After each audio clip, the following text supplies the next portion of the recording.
Hello, everyone. Welcome back to the Daily Defender. Glad to be with all of you again. Glad you're spending some time with us again. We sincerely appreciate that. We also sincerely appreciate and thank all of the new subscribers. Thank you very, very much. And all of our current subscribers, thank you again. Appreciate you supporting the channel. As I've said before, we need a lot of subscribers. It's amazing how many subscribers you actually need on YouTube to kind of move things forward and keep your channel moving forward. So we still want to do all kinds of new and fun things on the channel and keep it moving forward. So thank you for all that.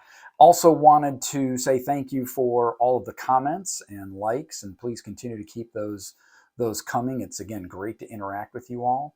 And that's a really good lead into the firearm that we have on the table today. And as you noticed, probably, it's not a Smith & Wesson.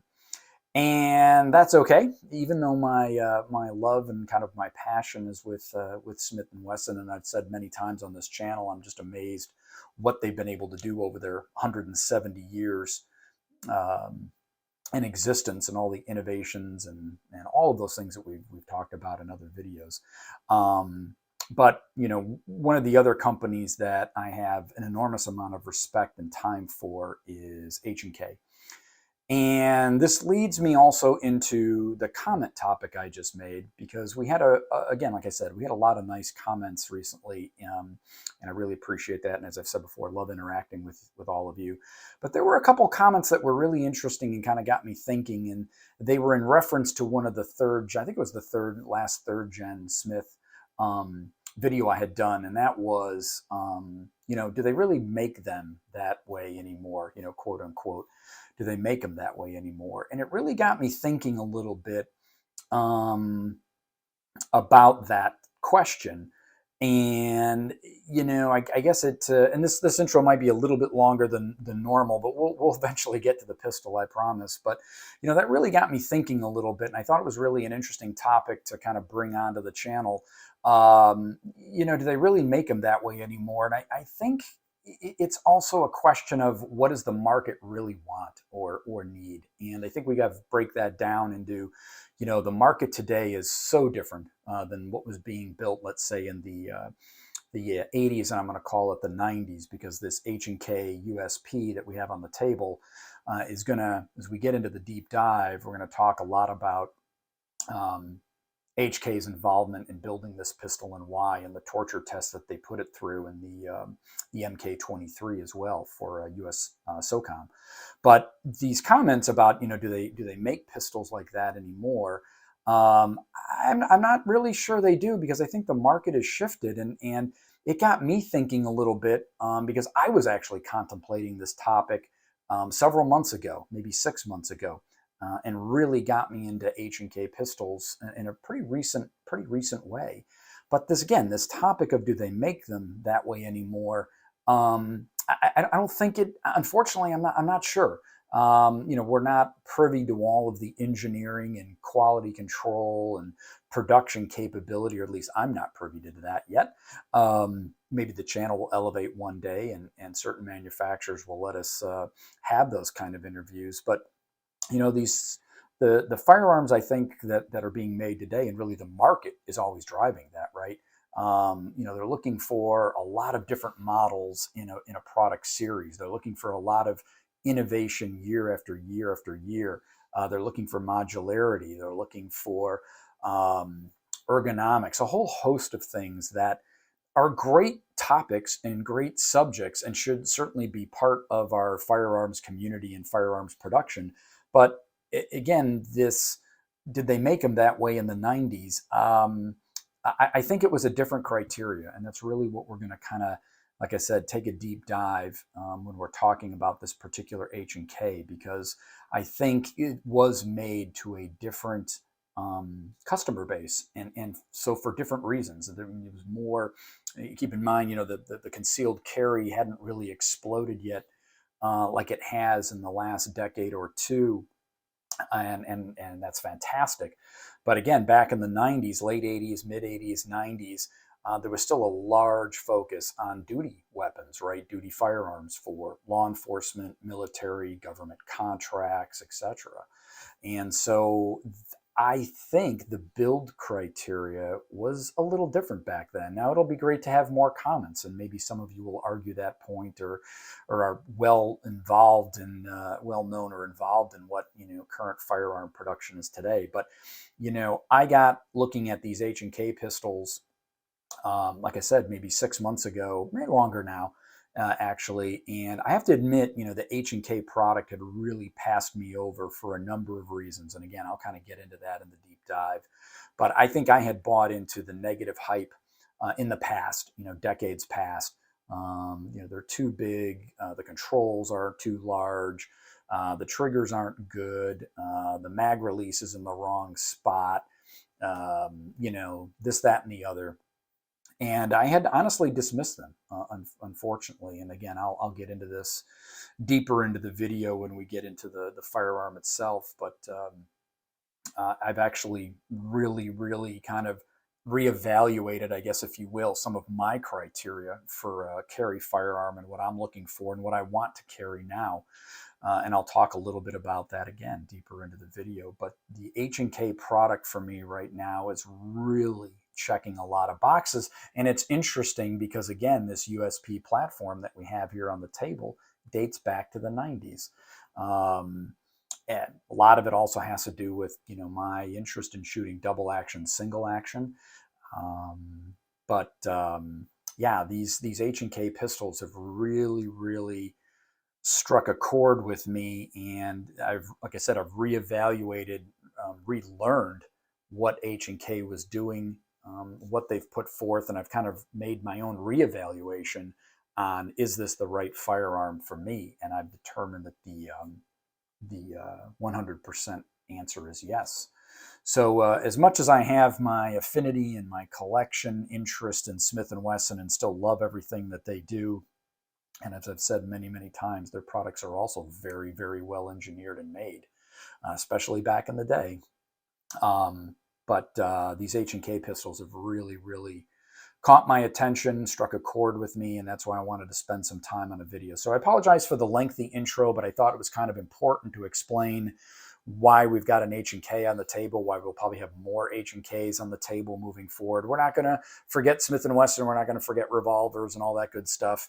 But there's just so many topics to talk about, right, in firearms and all that, that I thought it was an important time to kind of bring this H&K into the picture, and these recent comments I thought were a perfect segue. So again, apologize for the kind of lengthy intro, but let's get into this H&K 9mm compact USP. So I alluded to in the video, we really want to discuss this H&K USP compact 9mm today. And really, in short, the two reasons that I decided to choose this pistol now as my everyday carry. And it dovetails nicely into the discussion or statement and comments that you will, that were made about, does anybody make a pistol like this anymore? And so my two primary requirements or reasons for carrying this pistol was twofold. One was ultimate reliability, which is always at the top of my list for my carry firearms.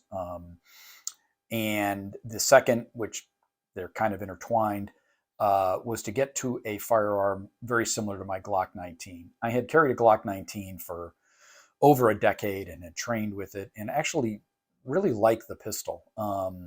I always liked the size of it. It's kind of the gold standard carry pistol. I tend to fall into that camp. I think it's an excellent all-around carry pistol. Is it exceptional in everything? No, but it's very good in just about everything that it does. And it worked really well for me. And one of the things that I wanted to get to was an extremely high reliability firearm, and one that was very Glock 19-like in the sense of carryability, the lightweight polymer frame.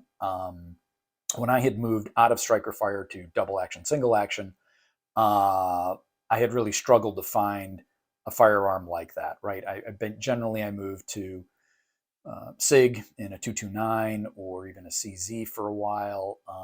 Nothing wrong with the CZ. I just never kind of fell in love with that ultra thin slide from a tactical standpoint or manipulation standpoint. Love the 229, absolutely love it. But maybe I'm getting old. I found it just a little bit difficult to carry the weight. And yes, I'm fully cognizant of the good holster, good belt concept and all of that. And that's what I was doing. But I think it was just getting the weight was just a little irritating for me, or maybe I was just longing to go back to a G19 kind of weight. And so those were the two primary criteria that I was trying to get to. And honestly, I had kind of glanced over the HK product for years. And I had fallen into that camp of maybe they're too big and the controls are too large and they're expensive and the triggers aren't good and the mag release is in the wrong spot, etc. And I'll kind of talk through all that in the deep dive, if you will. But so for whatever reason, over the years and decades, I had dismissed HK.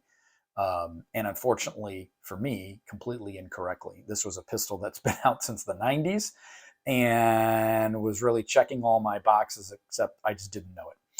And so again, the 2 points, the main points I wanted to make on this, the reliability and why I chose it. The Glock had the pedigree. The Glock had the decades of field use, duty use, etc. And so when I'm switching pistols or thinking of different manufacturers, if they don't have that, how is the manufacturer proving to me that they've built an absolute quality firearm, maybe in addition to years of field use? So, let me rattle some of this off because I actually found it amazing for these pistols. And there's a whole connection back to the HK Mark 23 and the USP pistols. They're basically siblings, and that deserves its own video, so I'm not going to go down that path here. But they were both being built at the same time, basically. And the Mark 23 was being built for the offensive weapons trial that the U.S. Special Operations Command had. And at the same time, HK knew that it needed a updated pistol specifically for U.S. law enforcement. Strangely enough, once again, the '86 FBI Miami shootout comes into play, and we've talked a lot about that on this channel with the Smith & Wesson connection. But believe it or not, it's connected to this pistol as well as a 40 caliber, because that's what H&K felt they needed to bring to market for the FBI. And so this pistol was being designed as a 40 cal initially, and then it was in the early 90s. I don't know when the design started, probably late 80s, and then was introduced in the early 90s as a 40, and then came out to be the 9mm. But this USP was being put through just a torture test of requirements. And before I even rattle those off, the design criteria was plus P and plus P plus ammunition straight away. So there's none of this, X manufacturer stating our firearms aren't rated for plus P or plus P for occasional use or, carry only kind of use or something like that, or not at all. And certainly don't have any capability to plus P plus. And yet we have H&K building a pistol specifically for those requirements. So I thought that was really cool. And then if you just break down the torture test, and again, there's a bit of a connection back to the MK23, which was a 30,000 round test, but the USP pistols were a 20,000 round reliability test with no issue or breakage of parts, etc. My understanding, it was a 10,000 round test. The test was stopped. I think they cycled the slide for something like 1,000 or some large number of slide cycles, and then they started the test again and got to another 10,000 rounds, and then got to the total of 20,000. They had also specifically induced a barrel blockage. I believe they basically were trying to create a squib round, and did, and then fired the pistol again, purposely jamming another round into the barrel. Not only did the firearm survive, but they were able to remove the blockage, fire another round through the pistol. The pistol worked, and the accuracy was not adversely affected. Crazy, right? I'm not sure I've ever heard of a manufacturer doing that before. And then you get into the drop tests, you get into the multitudes of ammunition that they shot through this firearm, and then the torture tests. There were extreme temperatures, temperatures a human wouldn't survive in, right? On the far end of both spectrums, hot and cold. And yet that was the the criteria that they ran this pistol through. They then had, I think I mentioned the drop tests, then they mentioned, or I should say the mud pits, the freezing rain, sand. There was a saltwater test. I can't remember the hours. It's 90 or 96 or something like that. Seems to ring true with me. Design criteria against saltwater. So you can also see that this was, being designed around a military requirement as well, not just what they were building for the FBI. But so the USP 40, USP in 40 caliber, as a full size, this is a compact, by the way, exceeded all of those requirements, and they basically launched these pistols in the early 90s. So that was when I got through that, reading that requirement or gathering that data, it was pretty mind-boggling to me, and it quickly elevated and reminded me, because I think I had remembered some of that in the 90s. Certainly that 30,000 round count for the MK23 seemed to ring true, but I certainly didn't understand all the things that they had put this pistol through. And so when I was looking to move into that DASA type platform like this is, that was very, very appealing to me. It seemed like they had the pedigree, if you will. They had the legacy capability in what they were building and engineering and designing. And then we know those pistols then went on into government use, military use, etc. We know the FBI didn't choose it, but I believe other agencies in the U.S. did choose HK pistols. So that was pretty interesting. So that was my first criteria, right? The reliability side. If I'm moving from my Glock 19 or even my SIG 320, but specifically my Glock 19 is what I was trying to mimic with my DASA pistol. That was, the reliability was really important for me. Then the other part of it was just the package. How close was it to the Glock 19? And to my surprise, they were very, very similar. They're both, in this case, 9mm pistols. The H&K has a barrel length of about 3.5. The Glock is 4 inches. Both have a 5-inch height. The compact is about 21 ounces, and the Glock 19 is about 23. But that equates to the slightly larger. It has a little bit larger length. The Glock is 7.2, where the overall length on this compact is about 6.8. So the slightly longer length and the slightly longer barrel, and it does have a slightly blockier slide, as you well know, equate to that little bit higher weight. But again, they're basically identical. And I did bring out my Glock, and I can show both of these. This is a clear and safe firearm, the H&K is.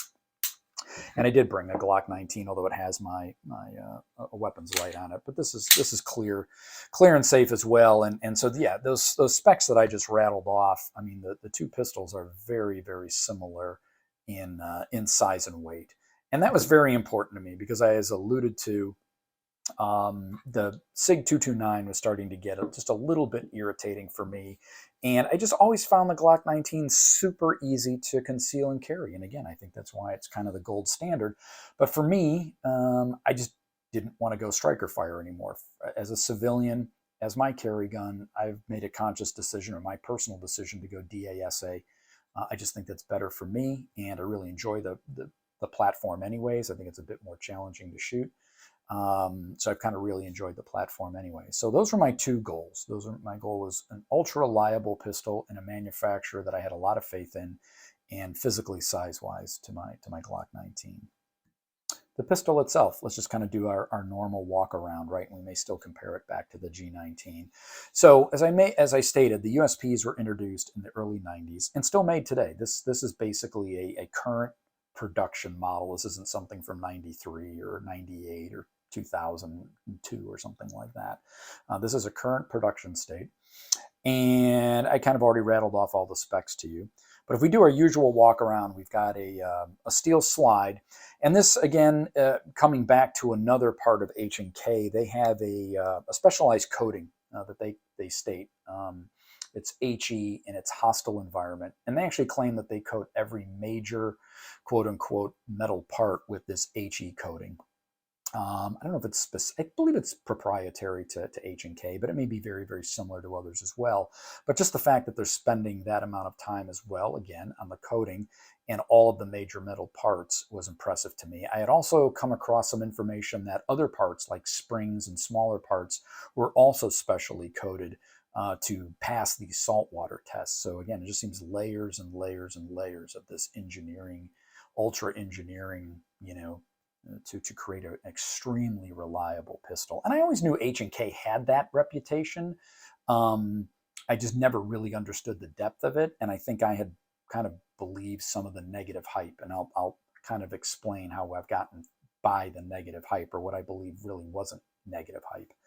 But again, the pistol itself, as we kind of walk around, we've got this steel blued slide, very nicely machined right all the way through. Not quite as blocky as the Glock, so it looks a little bit more appealing with this HE coating. And, we've got HK and Compact and USP all stated up here with caliber. We've got rear serrations, which are nice. They're not overly aggressive. They're just kind of right, in my opinion. Not overly protruding, but they're certainly usable. We have no front serrations on the USPs. We have steel metal sights, if you will. This particular one came with just a white 3-dot.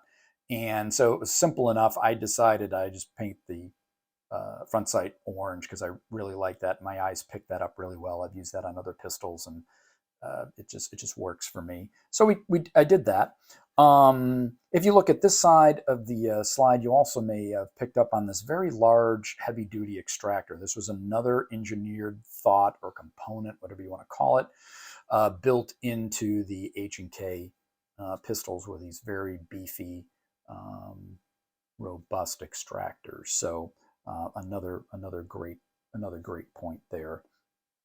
And so that's basically our slide, and just I think a very attractive pistol in my opinion. And then we kind of move down into the frame. Once again, we have a proprietary polymer material that H&K uses. At least it was proprietary in the 90s. I don't know if it still is.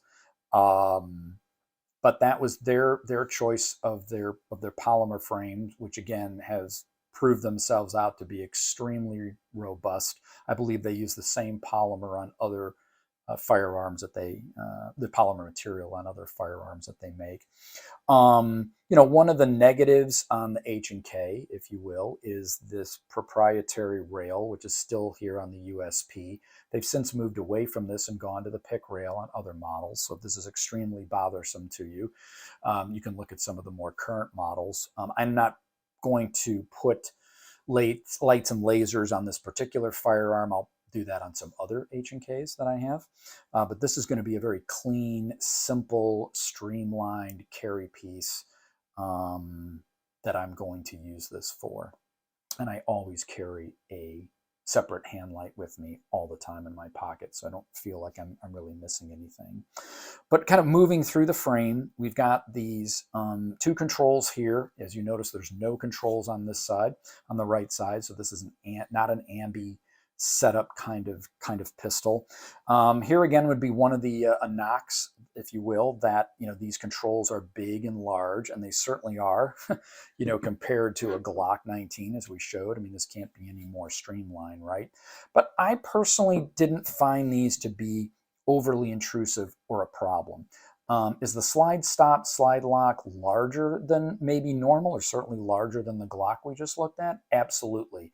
The flip side of that coin is it's extremely functional. There's no missing it. You can easily get to it. You can get to it with gloved hands. I mean, there's some advantages to that, right? And it's not massive. It's not like a gas pedal, sticking out kind of thing. And then you've got your decocker safety. Now, I said this is a double-action, single-action hammer-fired firearm in the classic sense. There are 8 or 10, it just kind of slipped to my mind, there are 8 or 10 different trigger variants that you can get with HK pistols. And this one is a traditional, as I just said, double-action, single-action with a decocker and also safety. So this one you can chamber around and then safely decock the pistol with the decocker, and it snaps back into place. Love that little feature. You also have a manual safety if you want to carry it that way. And you can also carry the pistol cocked and locked if that's what you want. So kind of interesting, right? Kind of interesting. I am, again, going to use it in the traditional fashion of you know, chambered around and then put into the safe position with the decocker. They also have an LEM trigger, which I do have on another H&K, which is very nice. I'll save that for another video just so we don't get down into the weeds. But I really like that LEM trigger more than I thought I would. At any rate, I digress a little bit. That's the trigger system on this particular one. I believe this is what they refer to as the V1 variant. Again, moving farther down the frame, we have a large square trigger guard. Again, concept would be for gloved hands. I'll come back to the trigger or the mag release in a minute and the trigger. The rest of the grip is very, very nice. The texturing, I love the stippling. They actually moved away from this on their P2000. I don't know why. This is very, very nice. Almost like a plastic skateboard tape kind of feel. I really like this. The front strap is checkered fairly aggressively, and the rear back strap is checkered fairly aggressively, but just solid. The physical size of the grip, to me, is very similar to a Glock 19, just a bit more streamlined, right? More streamlined. It's not as blocky. Now, I have a small to medium-sized hand, as I've said before. There are no back straps. There are no panels, so that would be one of the negatives. If you're really looking for that, you're going to have to look at the newer version HKs for that, like the 2000 and the P30. But for me, in my hand, this just works. It's almost like hand in glove for me, almost like the way my G19 was. I always liked the G19 Gen 4 with the finger guard, with the finger grooves. I was one of the minority that liked the finger grooves. It does feel very blocky to me, right? That's always been a little bit of a, I think, on the knock against the Glock. There's not a lot of ergonomics here. And I really feel that as I move to other current pistols. This, just due to its streamline, slim design and this kind of straight back, for me, it's a perfect fit. I really don't need anything else. I don't need a panel. I don't need a back strap. I love it just the way it is. So that's why this just works so well for me. And to me, that translates into, right, I feel comfortable with it. I feel secure with it. I can drive it to target. Its pointability is excellent. It just works for me. Mag release. There, obviously, first of all, you've got a negative, perhaps, or a stated negative, a potential negative that it's not a button. And then you have other comments about folks talking about these and not being big enough, that the paddle is too small. So I found none of that to be true for me. I don't mind. I don't care that it's not a button. Its location, and I just have to change my grip slightly to get to it. And it's small enough that in my thumb and feel, it works like a button. It's so intuitive. There's just no problem. There's just no problem for me. So that those statements about the as a paddle release on the trigger guard and the button being too small, I didn't find any of that. Another one of the negatives I've heard is that the triggers are no good, or they're not good out of the box. I didn't find that to be true with this firearm. Now, I don't know if maybe that was true back in the day in the 90s, because I do know that they've obviously improved their triggers on the P2000 and the P30s. One would hope that progression would make it into the USP, and as this is a current production version, that maybe these triggers are better now. I don't have a 1993 or 1998 to compare it to yet. But I have no problem with this trigger at all. Again, we've checked that this is a clear and safe firearm. The double action pull, it's a little difficult for me to do on that angle, is heavy but smooth and short. It doesn't feel crazy long. There's no weird lag. There's no weird take up. It's just a very good DA and pull, in my opinion, although heavy. And then on the reset for single action, it's there. It's tactile. You can feel it. There's a little bit of take. That's all there is. Just a little bit of take up, and there's the wall, and it breaks. I'm pretty forgiving anyways with double action, single action triggers. This is good to me, if not very good. And the LEM trigger's even a little neater and a little cooler as well. So I just have no problem with this double action, single action trigger. So, if we kind of, those are the negatives, right? They were kind of big and clunky. Well, this isn't. This is a compact. The controls are big and clunky. I don't see that to be the case, or they're certainly manageable. It's not that big of a deal. The mag release is not an issue. For me personally, the fact that there's no there's no backstrap or panels to work with is okay. It's totally fine with me. And in this particular case, I'm not caught up on the proprietary rail. So in that regard, everything fell right into place for me. Mag wise, they were either 10 round or 13 round mags. I guess that was another little knock on HK, that traditionally they had lower magazine capacity than other competitors. The nice thing about the USP pistols is that the P30 magazines will work in these. So, if you're so inclined or want the 17 round, I think the one I have is a 17 round out of my P30. I can slap that in. Sure, it'll hang over, but no problem. I can get a 17, 18, or 17 plus 1 capacity in this firearm if that's what I need to do. The magazines are extremely well made, as you'd expect. They're metal in this case. It was interesting. They did come with 2 different floor plates. There was this flat floor plate, and then there was one that had kind of a pinky extension. This is very nice. Here again, we have just a very flat, concealable Glock 19-like, if you will, setup in that regard. One thing we didn't talk about is there's 2 nice little divots or half moon indentations on the grip that if you need to strip the magazine out, you can get to it very easy. Sure, we don't really have a beveled mag well, but we have a very large, kind of gap around it. There doesn't seem to be any, issue with getting that in there, and magazines in and out. Very, very simple, no problem at all. So again, you either had a 10 or 13 round magazine as standard. And I guess that kind of takes us to the last knock on H&K, which is cost. And that one is a little trickier to manage. USP pistols, I think, due to their probably expense in manufacturing and some of the legacy around this pistol, still tend to be right around that 3-figure mark. So that is pretty expensive for a polymer pistol, certainly when we have Smith & Wessons at easily half of that. We are kind of seeing the Glocks move up a little bit. And we also see, obviously, the SIG 320 line getting kind of expensive now. So that gap to me is closing a little bit. And then if you also decide to look at their P2000 line, there's almost a $300 difference, new, current state, between a USP and a P2000, at least what I've found. And then the P30 line is, if I'm not mistaken, is pretty close to what a new Glock is with, let's say, iron sights added.